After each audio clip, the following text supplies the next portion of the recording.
Hey guys, welcome to the Master Passive Income Show. My name is Dustin Heiner, and I'm here to help you learn how to quit that JOB, that just over broke job, by investing in real estate rental property so you never, ever have to work a job again. And today we have a great show. I have my co-host on with me, Charles Rose Jr. Charles, hey, super excited to have you on the show. Dustin, it's great to be on the show with you today, and I just love the topic that we're going to talk about today. And we build businesses. This is what we do because a lot of people that teach or coach how to invest in real estate, what they do is they say, buy a house, that's your business. That house is your business. Well, here at Master Passive Income, that's backwards. We don't think like that. We build the business first.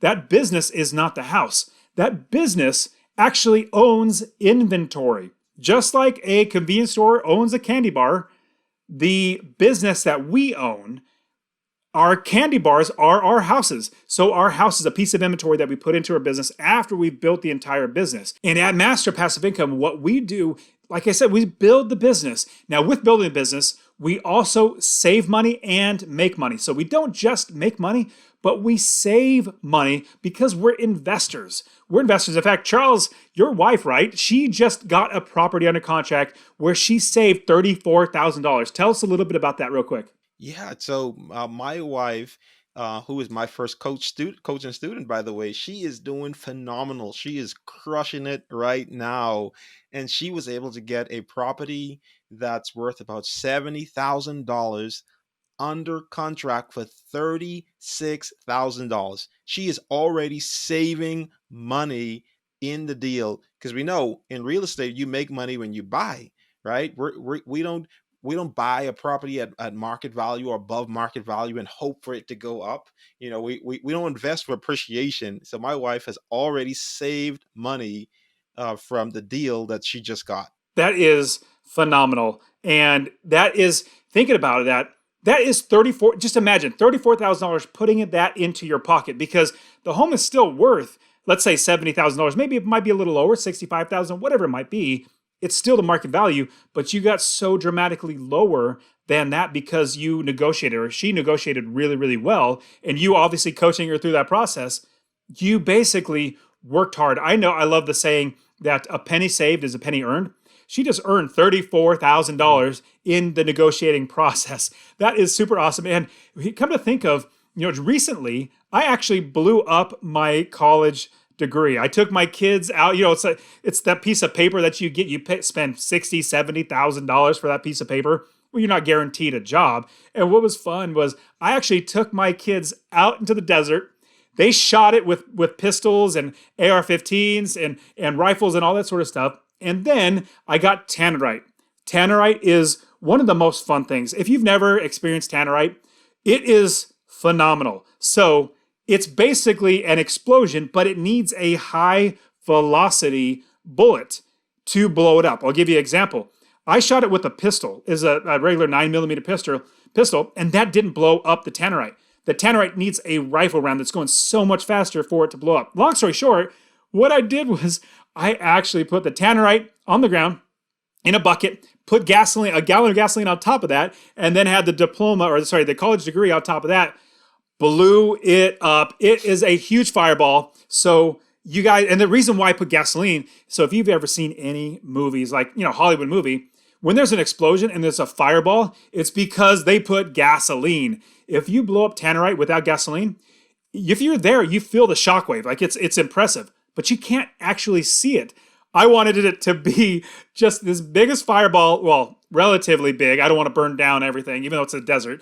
I didn't want to just destroy everything. But the 1 gallon of gasoline, it was the biggest fireball I have personally ever seen. And my kids were so enamored. They're like, what was that? That was so amazing. So everybody, I want you to go watch that video. And in the description of that video, which I'll have the link inside the description of this episode here, I want you to right on the YouTube video, leave a comment. Let me know what you think. Like, am I completely wrong? Do you still need a college degree? I personally don't think so because we invest in real estate where we buy one property that makes us $250 a month in passive income. Well, if you had 10 properties, that's $2,500 a month. If you had 20 properties, that's $5,000 a month in passive income, that comes out to $60,000 a year. Why would you need a college degree? Why would you even need to work anymore if you had $60,000 coming in without working?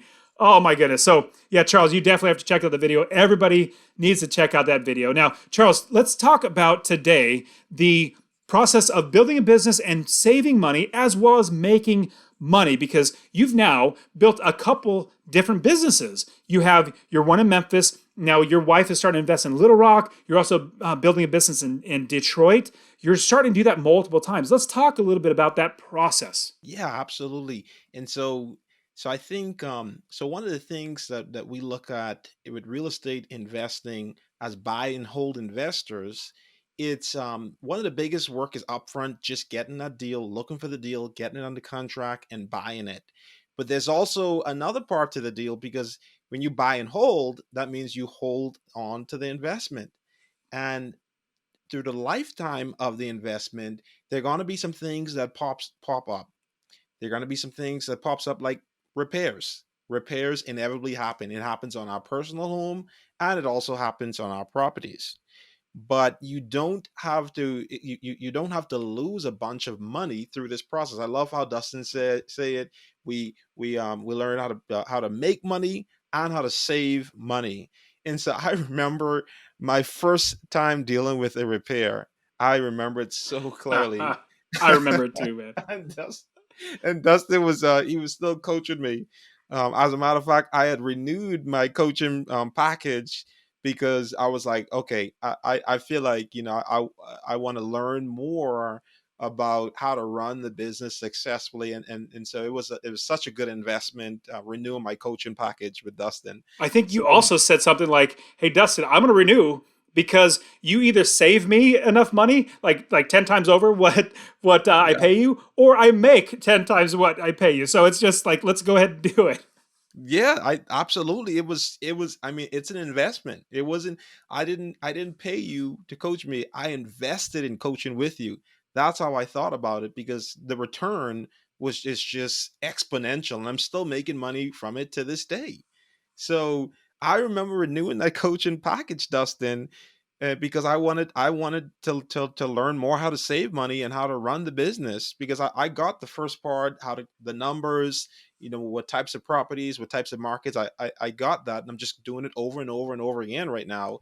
But I wanted to learn how to save money, and I thank God I did that, because soon after that I ran into an issue with my first property. It was a duplex, and I got an email from the property manager, stating that the AC went out, and they sent me a repair quote or replacement quote for $5,000. So I'm, being completely new at my first property is like, I mean, my heart probably like felt like my heart dropped all the way down. I was like, so I think I probably set up a coaching call with Dustin. How, you You know, did. I was like freaking out, and I was like $5,000, and then so Dustin listened to me what happened, and he said, he pretty much told me to relax. And he said, okay, there's a process for this. He said, have you gotten a second quote? I was like, no. He's like, well, you need to get a second quote and a third quote. You need to get at least 3 quotes for something like that. And so what I did was I got a second quote. And the second quote was, I think, like $3,500. It was better than the 5,000, but I still thought that, okay, maybe I need to do some more. So I got a third quote. Well, when it came to the third quote, it ended up being that the AC just needed Freon. It was completely out of Freon, and so I ended up paying $300 rather than 5,000 or 3,500. And so it was just, there's a way to do things. And I know it sounds so simple, but that's one of the first things that's so important when you're running the business, is getting 3 quotes for repair items. Now if it's under $300, maybe you want to go ahead and just fix it. But whatever your comfort level is, maybe over 500. Some people do over 1,000. Some people say over 500, over 1,000. I want 3 quotes just to make sure that you're getting the best price. And so that's one of the first things that we do is we get repair quotes. And so one of the other things that we do to save money is to one of the things that I personally do is if my property manager sends me a repair request to, let's say, replace a toilet, and if the price is like $600 to replace a toilet, I'm thinking, okay, a toilet, let me see how much, toilet bowl costs. And so I'm searching, on Lowe's or Home Depot or whatever is nearby in the area. And it only costs about $100, $99 for a toilet. We're not getting any fancy toilets. So, but let's just say you get a more fancy toilet and it's $200. So I'm saying a toilet is only $100 to $200. So then I asked my property manager, why is it 600, right? That it's is something else. Sometimes there's other issues going on. Sometimes they may be replacing 2 or 3 toilets or whatever. But asking those questions is so important so you can save money along the way. Dustin, have you run into any situations like that over the years? I'm sure you have, but can you share some of the situations you ran into for saving money whilst you have the property? Absolutely. I've done that many times. In fact, every single time there's an expense that comes out. And for me, my comfort level, anything below $100, I'm like, property managers, fix it. Just get it done. Don't even bother me with that. If it's over $100, then just at least let me know that it's a $250 part or sorry, a job that they have to get done. Just let me know just in case if I might want to talk about it. If it's under $100, go ahead and fix it. If it's above that, just send me a quick update. Hey, this is what's going to happen. But yes, no, all the time. So literally every single bit of expense that's over $100, I want to at least look at it. So, I mean, with my many years of doing real estate, also with coaching, not just my own properties, but coaching, seeing other things happen, I have a decent idea of how much things should cost. So all the time, I could say, well, they're asking way too much for that. And I want to round back, and I'll get to a couple of specifics about what I've had in my properties, but I'll give you I want to round back to exactly what you said, and it was brilliant. And hopefully people didn't miss this. So getting 3 quotes is not just for a lower price. It's actually great to get a lower price. Now, let's say a lower price would be like you're putting in a new concrete patio, and it's just concrete, labor install. That's it. If it's different, like if you think about something like a mechanical thing, I'll give you examples. So just like with Charles's AC, where I invest, it gets really cold there. So furnaces, once they get older, they start breaking down. Well, if you call up any regular furnace repair guy, they're going to come in for these older furnaces in like Ohio is where I invest. So I have some properties in Ohio. What they're going to say is, oh, that's an old one. You can't repair it. Literally, you can't repair it. You need a brand new one, $4,000, $5,000, whatever it might be, like a lot of money to get this thing replaced because they don't want to repair it. They get more money replacing it, and they probably don't even know how to repair it. Give you an example. I have one furnace guy who I was blessed to be able to find. He knows how to fix all these 50, 60-year-old furnaces. He's like, oh yeah, it's just this, this, and this. Where one guy would, like one furnace company would say, you need a brand new furnace. It's going to be $4,500. The other furnace guy that I found that actually knows how to repair them, he would come and say, oh no, it's just the blower motor here is like $300. We just have to change that out. That's all you got to do. And this guy's an older guy. He's really awesome. He'll say, oh yeah, these new companies, all they want to do is put new ones in. They won't even try to repair it because they know they make more money in getting new ones. And so a lot of landlords be like, oh, it's an old one. Let's just go ahead and do it. So remember that as you're getting these quotes, it's not just to get a lower price, which is good, but it's also to get another set of eyeballs, another set of experience or just ability into that property to see what's wrong. Because if you know what happened with Charles, you just heard it. You had an AC unit that was actually not working right. One company said replace it. Other one said we'll place it for cheaper. Other one said you don't need to replace it. Like, why would you replace it? All you just need is Freon. Let's go put Freon in it. So you have another set of eyeballs that are going to see the problem differently. And some people, I wouldn't say they're more trustworthy or more honest than others. All companies are probably just completely honest, and this is the best they can do. But honestly, that first company for Charles, your sake, Charles, I'm like, they were trying to rip you off. If they were doing their job right to try to fix it first before replacing it, they would have found that freon. But so everything, I mean, it could even be something in your entire kitchen. Like let's say the water's leaking. Well, let's get a few eyeballs seeing it because they might say, it's like $2,000 to repair it. Well, let me get another quote because it might be something else. Maybe it's above like where they think it is. It might be above that. We just need another set of eyeballs. The more eyeballs on a problem, the better. I'll give you a quick example of one that I had. So I had a main line. Main line is basically there's one going in for the water and one going out for the sewer. And so for the sewer, as it was coming out, it was clogged up. I had one company go out there, okay, we can't do anything. We tried to snake it and putting something through there to try to get out whatever's blocking it.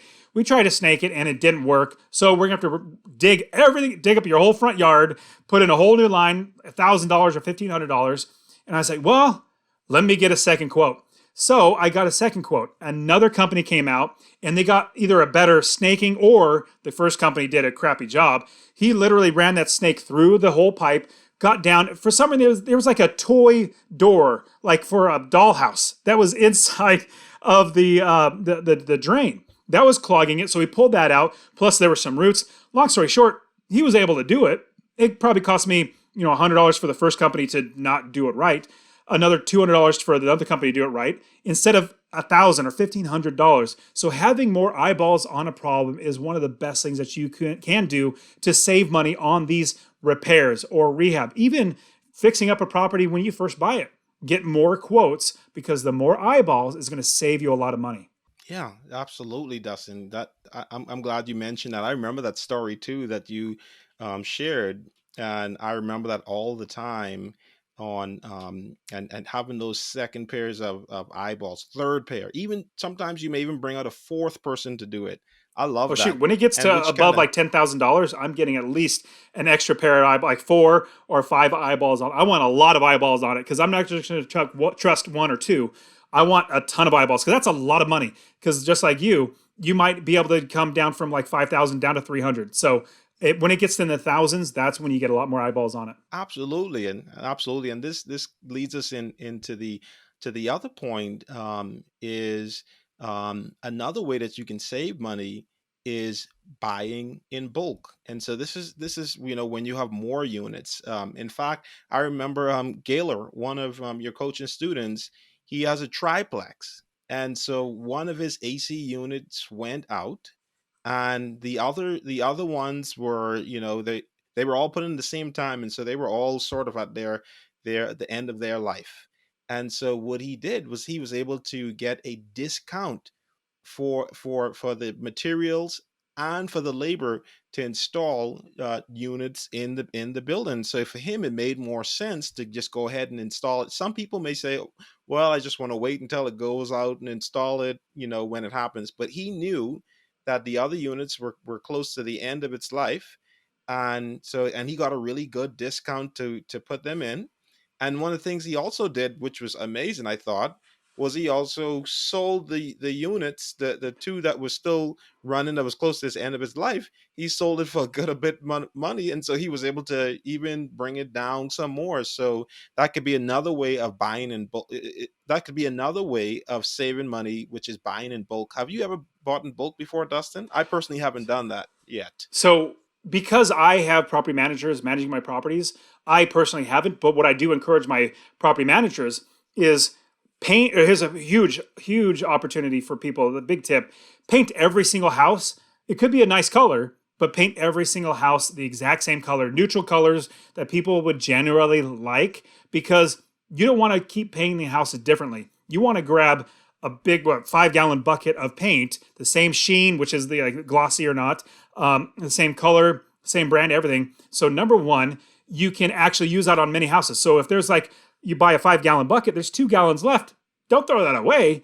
Store it. Like property manager, store that. So when you need to paint another house, use that same paint. The paint stores for a very, very long time. All you gotta do is shake it up. It'll be totally fine. But on top of that, you have that for touch-ups. If you go and somebody's moving out, little bit of touch ups in there. You can, every single house, just take that same bucket and you can paint over. Things like that, you help your property managers to do something. Now, they might need a little bit of storage, but hey, a good property manager is going to have that idea. And in fact, my property managers, I encourage them, and they kind of picked up on it, and this is what they do.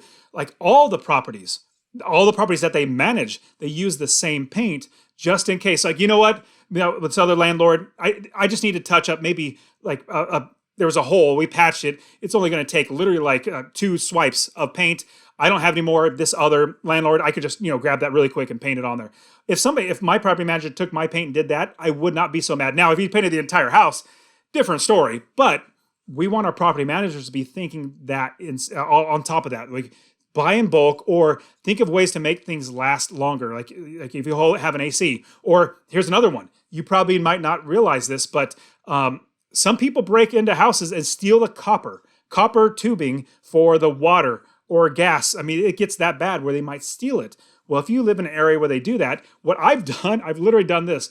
I go to my property manager and say, you know what, we're buying this house. Eventually, somebody's going to break into it and steal the copper. Beat them to the punch. Take the copper out. Recycle that, because that's what they do. They take the copper and they go recycle it. Take the copper out, recycle it, and that copper will help pay for running the new PEX tubing that's going to be replaced.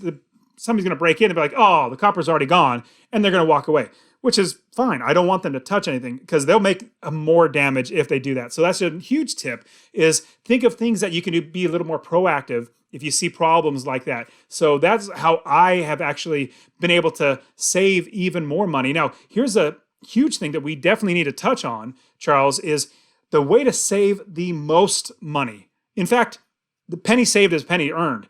Earn the most money is when you buy a property. Now, when you buy a property, that's called equity capture. We're investors. We don't pay top dollar or the market value. We don't go above. We definitely don't go above in value, the whatever the value is.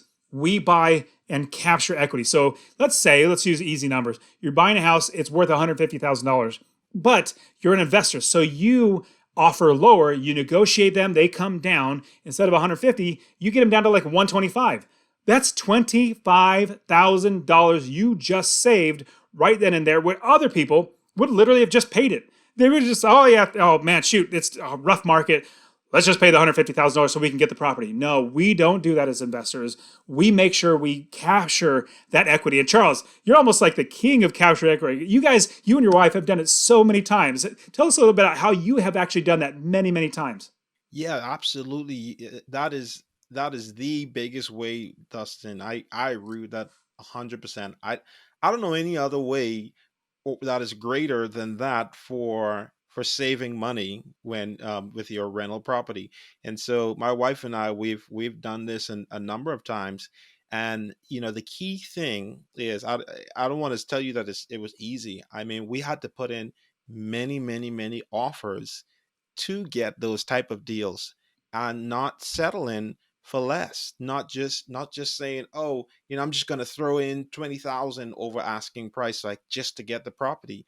That's not the way we did it. And you have to keep searching for those good deals, keep putting in the offers. Once you find it, you want to make sure that that it is a good deal, and you want to be able, and you want to negotiate as well when you get there. And once you know your number that makes you money, you stick to that number. And sometimes it's so tempting to just give a little extra, up your price more, up your offer more, so you can get the deal. But you shouldn't do that. You don't want to get emotionally attached to the deal. Another way, Dustin, that we didn't mention, so definitely capturing that equity in the beginning is the best. But also, when you get it under contract, you always do your home inspection. Do not skip that. Like, seriously, I mean, it is so important to do a home inspection. So many times when you do a home inspection, it brings up things that you can't see with your naked eye. It brings up things that your realtor may have missed. You look, do a home inspection. I remember doing my home inspection, and whilst Dustin was coaching me, and it felt so uncomfortable to go back and negotiate. So I asked Dustin, I was like, so in the property, the first property, the roof would go bad in about 5 or 10 years, right? And so I remember taking it to Dustin, and Dustin advised me to ask for a repair credit for it, and I was afraid to do it, and I didn't know what to say. And then Dustin, he told me, say, well, you can say it like this. I think it was an email, and so I told him, I asked him, can I just use what you wrote? He said, sure. So I literally copy and paste what Dustin had, and I think it was something like, the inspection report showed that the roof needs to be replaced. The replacement cost is 6,000. Can you ask seller to split the cost? This was an email message to my realtor, and I was so nervous, and I was so nervous with it, and it's I sent it, and without a question, the seller split the cost. And so I remember being so nervous with that, but I've done it so much now where I literally just got the seller to pay, to split the cost in some repairs. The repairs were 7,000, got them to split the cost on that.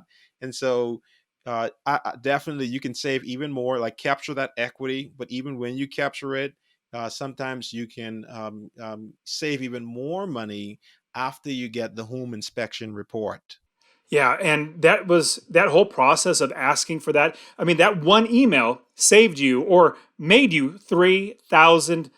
Just that one email. I mean, shoot, you didn't have to do any more negotiating. Yes, all you got to do is ask, and which is great. I do want to help everybody because I have had some of my students in the real estate wealth builders. They'll ask this question. They'll basically ask me the question: prices of the homes are really expensive. Expensive. They're going for asking price, if not more. Should I just rely on the inspection period and after the inspection to get the price down? I said, no, no, no, no, absolutely not.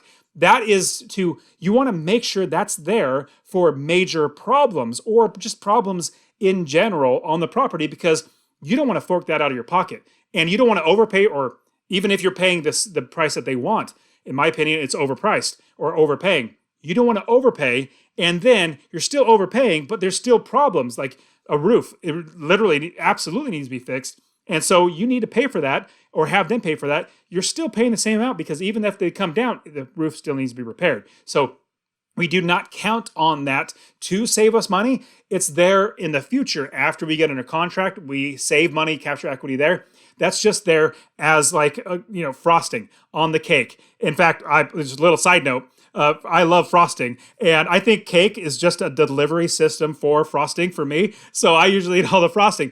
I love frosting, but it's also it's there for when you can use it. You do not count on it like for calories. You don't want to eat those all frosting because you'll get sick. You use too much sugar. Same. I'll get off that analogy. It's actually probably not the best analogy, but long story short, you capture your equity. And then you also use the inspection to help you to lower the amount because of repairs or even just save money. So yeah, Charles, that's a great, great point. Absolutely. And the last thing that I'm thinking about, there's so many different ways you can save money, but we're just covering sort of the big ways in this is having a handyman, not just a handyman, but a good handyman. And so obviously we want the property manager to coordinate all the work, but in one of the areas, I just felt like a lot of prices coming from my property managers were a bit higher. And so I was able to find a good handyman who coordinates with my property managers. And I'm able to save even more money. In fact, sometimes I think, my property managers even bring their price down in house to do some of the work as well.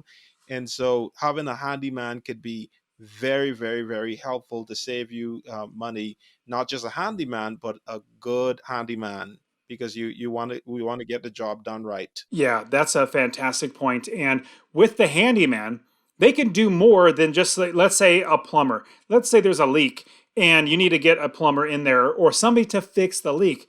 Well, if you get a plumber in there, that's really all they know. They won't do electrical. They won't like paint something. You might have other things in the house that you need to get taken care of. Well, paying a plumber to get out there, you're going to pay top dollar for it, which is fine if that's all you need. But let's say it's a job like the faucet's leaking. We got to replace the faucet or repair the faucet. Well, paying a plumber to do that, it's going to be expensive. If you get a handyman, which absolutely can do this, you can also like, hey, also like there's a light, a flip switch cover or light switch cover that's broken. Can you replace that? Sure, it's an extra $5.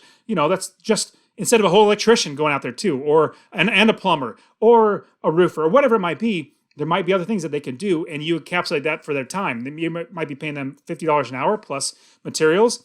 That's $50, but they do a lot in that one time. So, Charles, that is a brilliant idea. Is utilizing handymen as opposed to your property manager necessarily, or actual tradesmen, plumbers, roofers, contractors, all that sort of stuff, because handymen are really, really good. Yes. And so we talked about so many different ways already that you can save money. And I would just sum it up like this, Dustin, is negotiate. Right? That's one of the things that you taught me is so big is negotiation. I remember you said Everything is negotiate negotiable. everything. Negotiate your contracts, negotiate the price, negotiate your property management agreements, negotiate everything. Like ask the questions. The worst thing that they can do is say no, right? Negotiate everything. Don't be afraid to negotiate. Would you add anything else to that, Dustin, before we wrap it up? Well, wholeheartedly, everything is negotiable in this business. Even like you're working with a title company and they give you a list of their fees, you say, hey, what's this like admin fee? That just sounds stupid. Like I'm paying the admin fee plus points and plus this. Then we get rid of that. Like literally just ask. There's no point in not asking. You already have a no now, which means you're still gonna pay it. But what if they say yes? What if they say, oh, we can cut that in half? You just save some money. It could be as easy as an email. So everything, anytime that money is transacted in your business, that is a time to negotiate. Always, always, always. You're going to save so much money. Now, I'm really frugal. I love being frugal. It's just that my personality, my wife's frugal as well. We really just love being frugal. Now, I'm not cheap. Don't get me wrong. I'm not stingy or cheap. We love to give. We love to help people. We love to do all that. But as far as like spending money, like, hey, if we can save some money, let's do that. And so what you want to do is realize everything, literally everything in this business is negotiable that you need to be negotiating. Absolutely. And Dustin, I think, I think more people may want to find out more about the course and all these different things. Because I know myself, like I learned so much from the Master Passive Income System. I learned all these negotiation skills, all these things that we're talking about. Dustin, you want to talk about that some more before we go? Because I know people want to learn more about it. Fantastic and a great question, because as I've taught more and more people, I've found out so many more ways because of finding problems that they have, figuring out how the solutions to do it. And that's something that we always implement into our business and into the courses. So actually, I want you, if you're listening to this or watching this on YouTube, I want to get you started investing in real estate. I want to give you my real estate investing course absolutely for free. If you go to masterpassiveincome.com/free course, it's all one word, /free course. It'll be in the description. Just click on that link there. I will literally send you my real estate investing course. It'll show you how to find a new area of the country, anywhere in the country to invest, how to find properties, how to get financing or fund those properties, how to manage it well, how to quit your job. I'll walk you through all that, masterpassiveincome.com/free course. Now, Charles, this has been a great, great talk. Hopefully people are realizing that it is something that they should implement into their business, because every penny that they save in their business helps them to buy more property. So, all right, Charles, hey, it's been great having you on. Everybody, it's been great having you here on the show. You guys are awesome. And thank you so much for being here with Master Passive Income. I'll see you guys next week.